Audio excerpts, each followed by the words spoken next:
Hi everybody and welcome back to my channel. Today I have a very special guest with me. I have my friend Cameron Riker. You guys are probably familiar with him from his own channel, which is amazing, but I'm so happy you could join me. I was about to call you Riker. I'm so glad you could join me, Cameron, on this. I'm so excited for this topic. Absolutely. Thank you so much for having me. I've been looking forward to it. Yeah, your channel has so many great videos, I feel like, for men, and I really want to dive into that deeper today because I get so many emails, so many DMs from guys who are just so confused about what it means to be a man because the culture is completely against men. They beat them down constantly. Yeah. The women say, "Oh, we don't need men, like the future is female." Okay. Just pointing this out, the future is male and female. And so what would you talk to about these men who feel like their masculinity is being squashed, like they're not important? Yeah, so I think that masculinity finds its perfection specifically in fatherhood. And I want to tell a couple stories here to kind of illustrate this. There's one memory I have from a mass that I went to. And there was this father who had, 7, 8 kids. But he was walking up for communion. One of his kids has Down syndrome, and he's 12 years old, 13 maybe, I'm not sure exactly. But this father is walking his Down syndrome son up the aisle to go receive communion, taking very good care of him, being very diligent, helping him to do all the proper motions, et cetera, helps him to receive communion, and then walks past. And it seems like it's a pretty normal occurrence. It's something he probably does every Sunday. But just looking at that and seeing a father who is never materially going to benefit from his son, somebody who's going to be handicapped for their entire life, somebody who's going to be dependent upon him for his entire life, and seeing in that moment the sort of perfection of what it means to be a father, right? Because the toxic masculinity stuff, it comes from the authority of fatherhood without understanding the purpose of fatherhood, right? If you look at leadership in general, Christ makes it very clear, the greatest amongst you shall be the servant of all.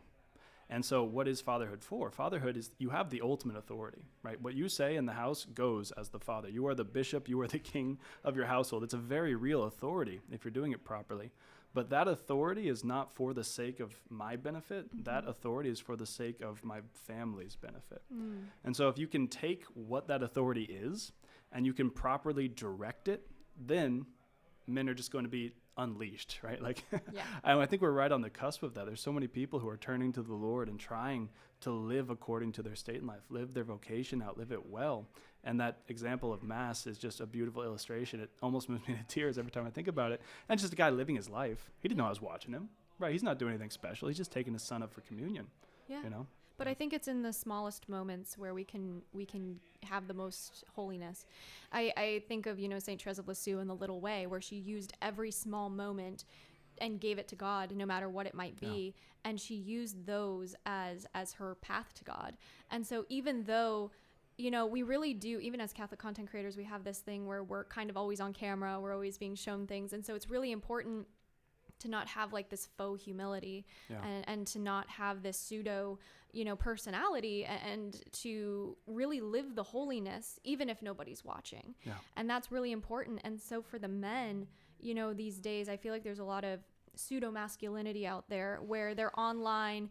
There are these, secular gym bros who are telling them, oh, you have to do this, this, and this, otherwise you're never going to be satisfied. When in reality, being satisfied comes from Christ. Right. But what are some pitfalls that you're seeing in that world with the pseudo masculinity and the faux humility, and what can men do to avoid it or to be aware of it at least? Yeah, so specifically with the faux masculinity or the faux humility, this idea that you have to be self-deprecating in order to be a Christian or something like that, there's certainly some truth to that, but there's a critical distinction that especially men miss. Humility regards what is in you and from you, right? St. Thomas makes this quite clear in the Summa. So when you're looking at what's in you and from you, your own sins, your own shortcomings, your own failures, there's a sort of infinite room for self-deprecation there. So if you're looking at Maria Faustina or John of the Cross, or pick your favorite saint, they all say the same thing. St. Paul calls himself the chief of sinners, right? It's like there's something in you that is infinitely despisable. But people get caught up on that, and they fail to miss out on the second part of this, which is magnanimity. So inside of each person, there is the next great sinner, right? Every single one of us has the capacity to be Judas Iscariot. Every single one of us has that within us. Judas didn't think he was going to be Judas, right? Yeah. None of the apostles thought they were going to be Judas, but it happened to Judas. Each of us has that within us, the ability to fall and to fall tremendously.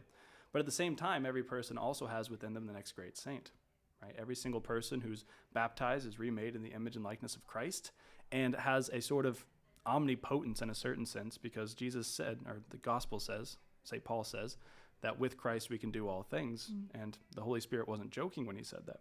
So whenever you're looking at humility, we have this sort of infinite self-deprecation that we can access, but we can't stop there. This is what faux humility does. It looks at our weaknesses and then stops. Whereas what true humility does, looks at your weaknesses and then looks at Christ's strength and overcomes those weaknesses in the name of Jesus, right? Oh, that's beautiful. And so this is what magnanimity is, which is a virtue every single man needs to know and needs to know well. Magnanimity is a virtue whereby a man seeks fitting honors. So there's literally a virtue where you seek honors for yourself, right? Yeah. To make that's an analogy, cool. it's Yeah. like Michael Jordan in 1994 or something like this. It would be unfitting for him to try to average 15, 9, and 7. Like, that's just not a good stat line for Michael Jordan. Right. His goal should have been like 35 points a game because he has that talent, that God-given ability. That's what he should be aspiring to. Right. And it's the same thing for men. It's like, yeah, you have shortcomings, you have failings, but what are the good things in you? And then how can you leverage that to do as much damage to Satan's kingdom as possible?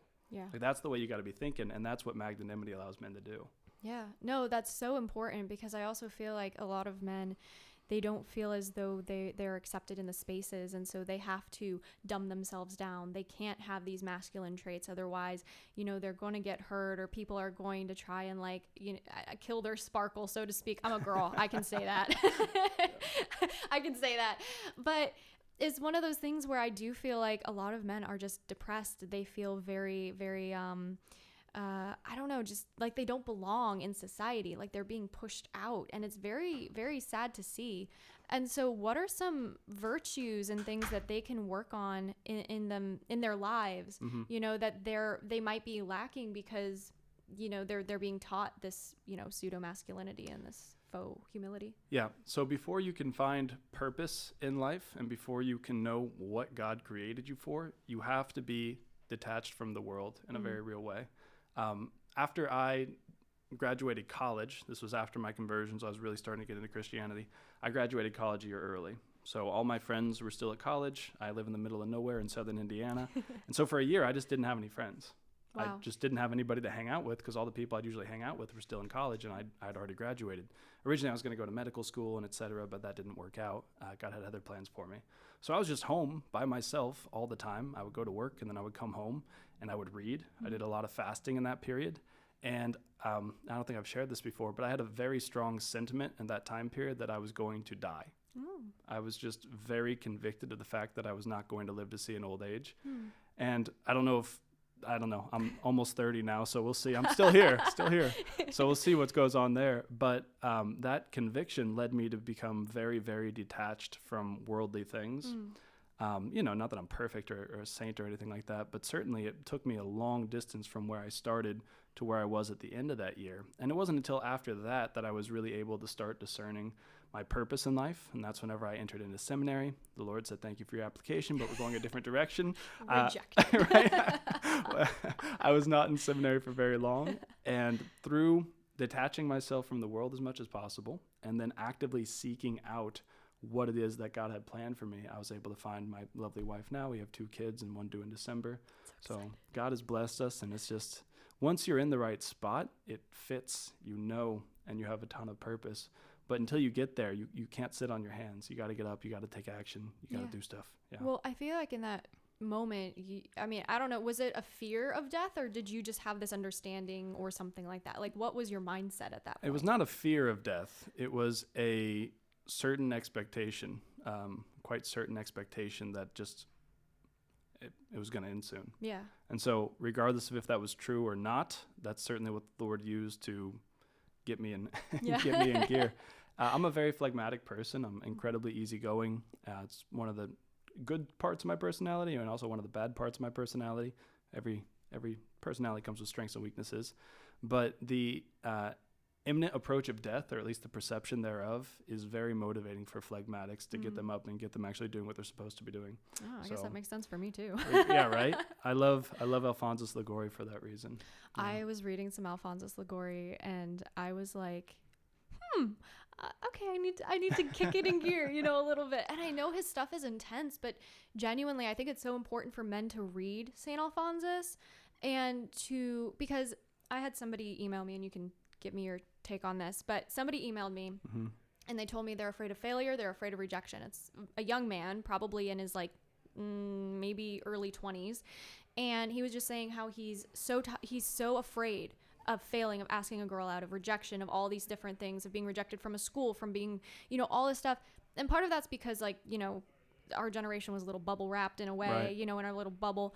But also I feel like it's because we haven't been subjected to rejection enough or to failure enough. And I'd love to get your take on how failure is actually a good thing for men to experience in a way. Yeah.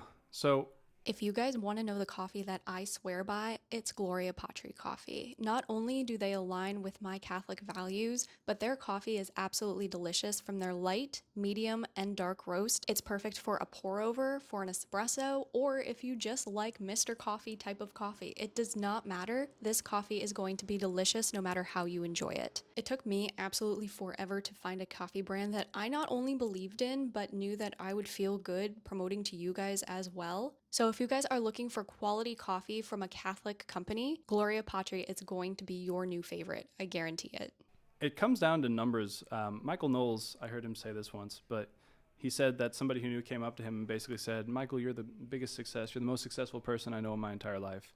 And Michael thought about it, and then he said, well, I'm also probably the biggest failure you've ever met in your entire life, right?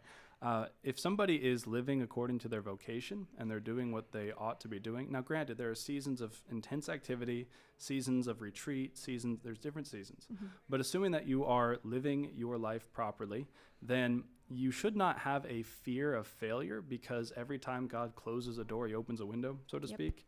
St. Jerome, to paraphrase the great St. Jerome, he essentially says that God only says no to something to say yes to something better. And Christ himself says, ask and you shall receive. Well, just sitting in your room and praying is a type of asking, but it's not the fullness thereof. If you want to get a job, then you need to, yes, pray for a job and send in applications. Yeah. If you want to get a wife, yes, you should 100% be praying for your future spouse, but then that prayer needs to turn into action. That doesn't mean kidnapping her. Just to be clear. I hope nobody needed that PSA, but you'd be surprised. No, I'm just kidding. I'm kidding. But yeah. But no, it's just this idea that if you really are praying and you believe what Jesus said in the gospel, ask and you shall receive. You believe in the intercession of the saints, where whenever you invoke St. Joseph, the Blessed Virgin Mary, you've gained the attention, you've gained the ear of an incredibly powerful intercessor. If you actually believe that and you pray with confidence that your prayer has been heard and received and now will be answered, then you can explode with confidence. You can pray for something and then go about your actions assuming that your prayer has been heard and that it will work out. And then whenever something goes wrong and God says no, you say, thank you, Lord. 5 years from now, I'll be so thankful you said no to this, right? Most of the guys that I grew up with, or most of the guys just in general, I think can think of, I wish I would have married this girl. That's their mindset in a certain time. 10 years later, thank God I got out of that when I did, right? The things that we think are our biggest curses, our biggest crosses now turn out to be our biggest blessings in the end every time. And I think that's why trust and humility and all that is so important. And the litany of trust, litany of humility, so important, because at the end of the day, it's we really don't see the full picture. We don't see how all of this stuff is going to work out in the end, but God does. And so I know there are so many people who our hearts are broken over relationships, who feel I'm never going to get over this girl, I'm never going to get over this boy, everything. But you will see in time how important it is that you do surrender to God and you don't make a rash decision based off of your emotions, because emotions are fleeting. Feelings are completely fleeting, and you need to be able to be grounded in Christ enough to know when he knows best and to be able to submit yourself to him. And I think that can be very difficult. I mean, it's not easy for anyone, but I feel especially for men to submit themselves to I don't know how to explain it. Men are very object focused, I guess is what I'm trying to say. They're not like the women where we're kind of emotional and feely and we're just trusting in God. Yes. Not that every woman, is automatically trusting in God, but it comes a little easier to us. And so for the men, they're very object focused. They want to know what's going on. They want to have that type of, I don't want to say control, but in a way it's control.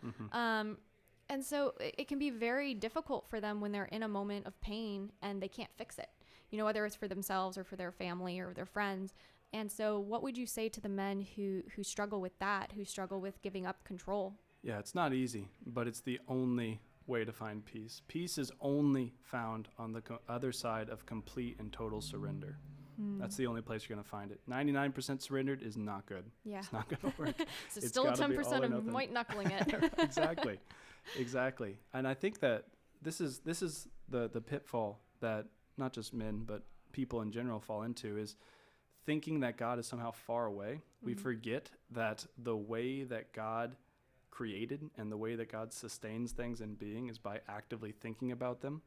So you hear sometimes people talk about God loving things into existence. It's actually metaphysically true. It's impossible for anything to exist if God is ignorant of it.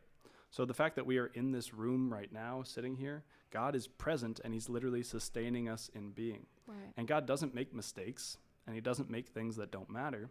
So this conversation right now, we have to conclude, has something that God wants us to accomplish in this, right? Yeah. God is not far away. He is not ignorant of your suffering. He's not ignorant of your pain. If you are in pain, God does not rejoice in your suffering, but he's permitting it for the sake of your good if you are faithful, right?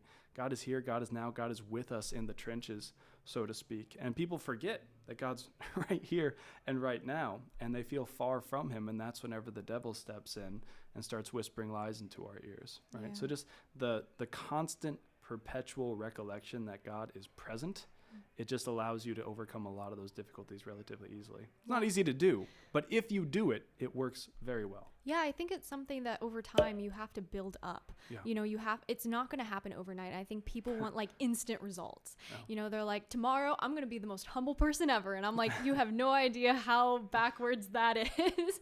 Yeah. And I think especially for the guys, with humility, a good leader has humility. A good protector provider has humility. But the thing is I feel these days men are not really shown what that is. I mean, I can think of so many TV shows where the guys are just toxic. Yeah. They're dating multiple women. Vampire Diaries is a great example of that. Two brothers trying to go after one girl, and then, not to mention them killing people and all that stuff. But it's like men are taught that like being toxic online or on TV shows or whatever is what's expected. Like they're supposed to be possessive. They're supposed to be, jealous of all these things. And then women are also expected to want that. They're like, oh, I want him to be obsessed with me and possessive of me and all these things. But then they actually get in a relationship like that. They realize how toxic it is, how bad it is. And then they're like, actually, it's not as romanticizing as I thought. It's not like romantic like I thought it was, and they portrayed in Hollywood in the movies. Yeah. And so what does it really mean to be a leader, a protector, a provider? Like, what does that look like? Yeah. So it means, first and foremost, that you are attentive to the needs of your soul, your wife's soul, and your children's soul as a husband and a father. On a practical level, the way that you can discern if you're doing that is look at the environment that you're creating as a husband and father, because you can't actually make your wife receive grace. Like, you can pray for her, but you can't force that mechanism to happen. You can't do it for your kids. But it comes down to a numbers game in a certain sense, is you want to be creating the type of environment where there are occasions for prayer, for silence, for recollection, for peace. And then you have to create, so that would mean something like a prayer corner, making sure that the types of books that your kids read are the types of books that are going to instill virtue. There are going to be occasions of them learning about the virtues and not vices, things like that. But then additionally, the husband of the house sets the emotional tone for the entire family. And so if the husband of the house doesn't have the virtue of meekness, which is the virtue that regulates the passion of anger, doesn't have the virtue of patience, which is a virtue that regulates the emotion of sorrow, then whenever something goes bad, he's going to lose his temper, and it just sours the entire environment of the house for everybody, right? So if you want to be a father who is beloved by his wife and children, and you want to be a father that gives your wife and children the ability to grow in virtues, because you got to create the environment for it. You can't make it happen, but you can do a lot. And you have to have the virtues of meekness and patience, right? Which means, remember, if you're praying for patience, God's probably going to give you the opportunity to grow in patience, which means what? You're going to feel really annoyed. But that feeling of being annoyed It's just like if you're trying to bench press and you're on your last rep. Maybe you don't know this, but No, I don't. Can you guys tell? Look at that. but that last rep where you're at failure or even slightly past failure, past the point of exhaustion, that's where all the growth happens. It's the same thing with the virtues. If you're feeling impatient and you feel annoyed, that's probably an indication that you're headed in the right direction, assuming you're not just completely giving into it. Right. And I mean, repetition is really the important thing here, because if you are not repeating these situations and you're not offering them up for the right reasons, then you're just going to continue falling in. Because the thing is that my biggest thing is discipline. I feel like so many people lack discipline, myself included. Like I'm still severely struggling with this, and I actually made a whole video about it, but because I'm just like, guys, I got to be honest.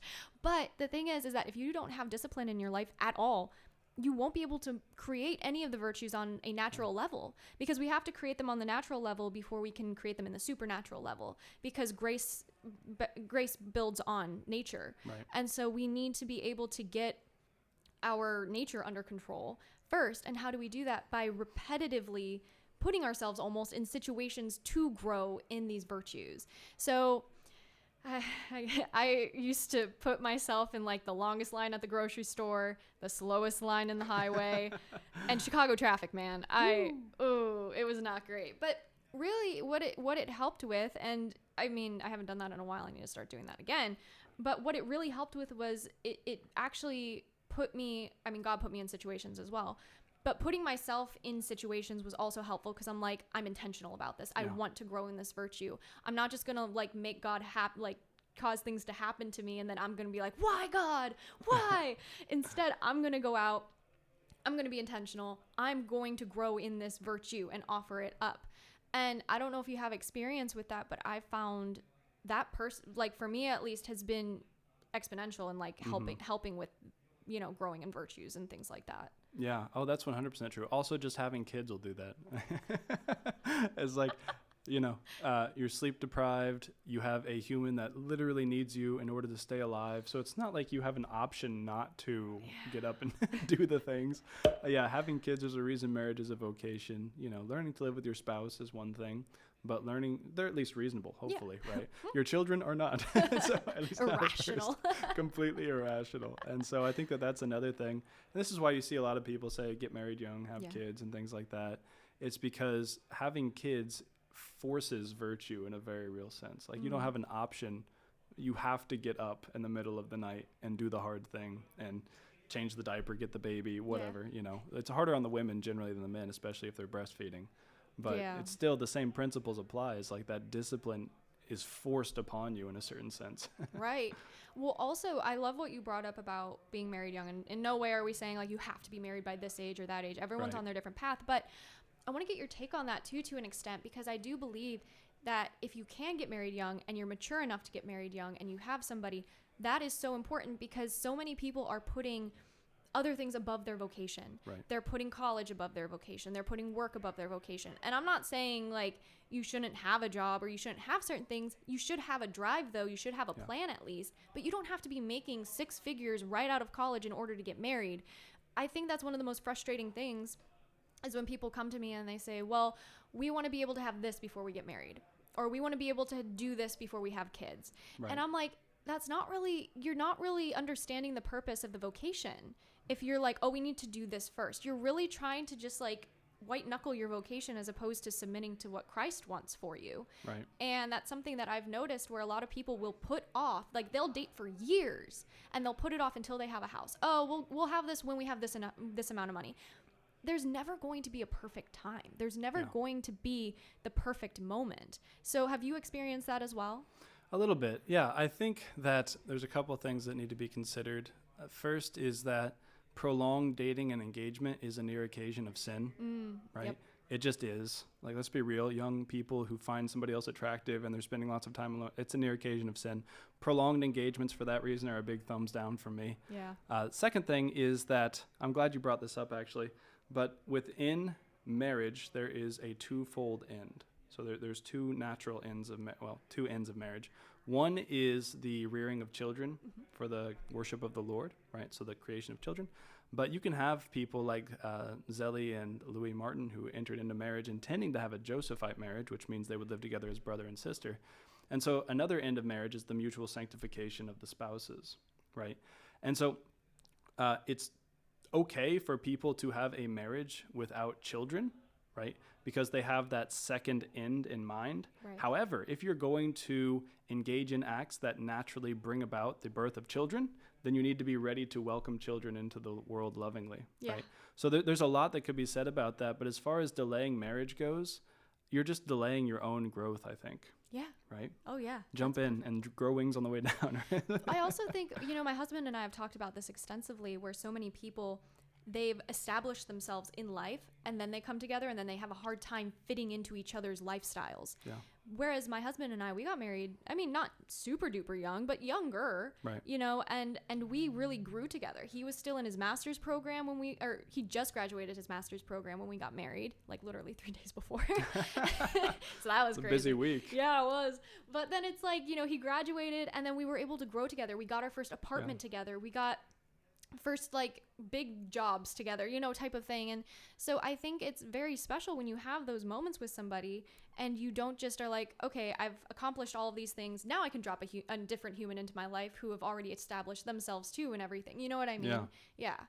Yeah. Yeah. I think that growing together is a beautiful thing. And it's important to keep in mind too. It's like, I think people assume that their fun's going to end, their life's going to end when they get married or something. And yeah, it's an incredible sacrifice to get married in a certain sense, because if you are a good-looking man with a good job, et cetera, you got all the qualifications, there's a theoretically infinite amount of women that you could marry. And the part of the beauty of marriage is that you're saying no to literally every other woman with a pulse on the planet so that you can say yes to this one individual that you're choosing to marry. Yeah. So it is a sacrifice. It's a real sacrifice, and it's a beautiful thing.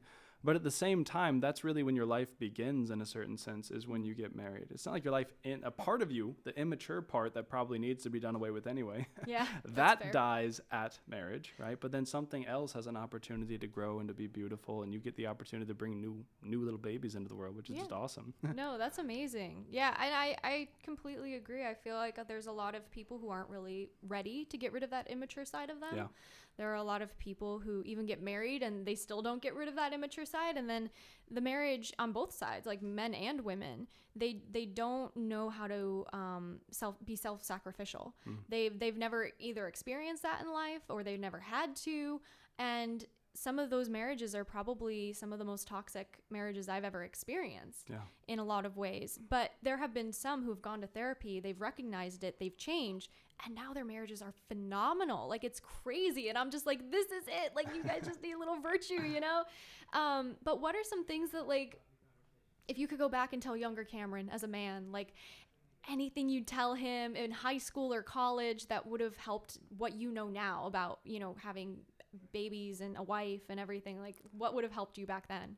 Yeah, I think just if I would go back and give myself any advice a decade ago, it would be pray the rosary daily and go to adoration frequently. But specifically for marriage, I think in marriage there's 2 steps to really have a rock solid marriage. And one is recognize the crosses, and then 2 is learn to love the crosses, or at least learn to love the effects that they're going to have on you. I'm specifically talking about after you have kids. My wife and I are incredibly compatible.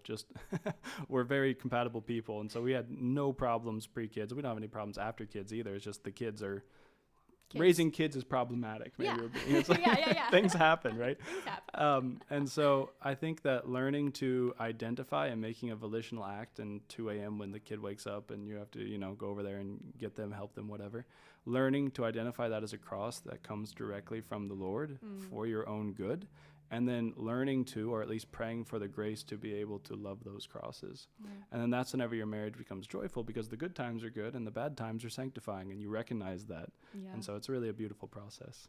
Yeah, no, and you can actually, kind of grow together in that way, and you guys can build each other up, because I feel like, at the end of the day, some marriages, they view each other as the enemy. And it's so easy when you're overstimulated, you're tired, you're hungry, the kid's screaming, this one's crying or throwing up. And it's so easy to just look at one another and, somebody puts the sponge in the sink as opposed to like where it's supposed to go. And it's like, why don't you put the sponge in the sink? You know what I mean? It's so easy to do that. And in reality, it's just like, we're not the enemy, you know? It's Yeah. like, you guys are a team, and the children are no, I'm just kidding.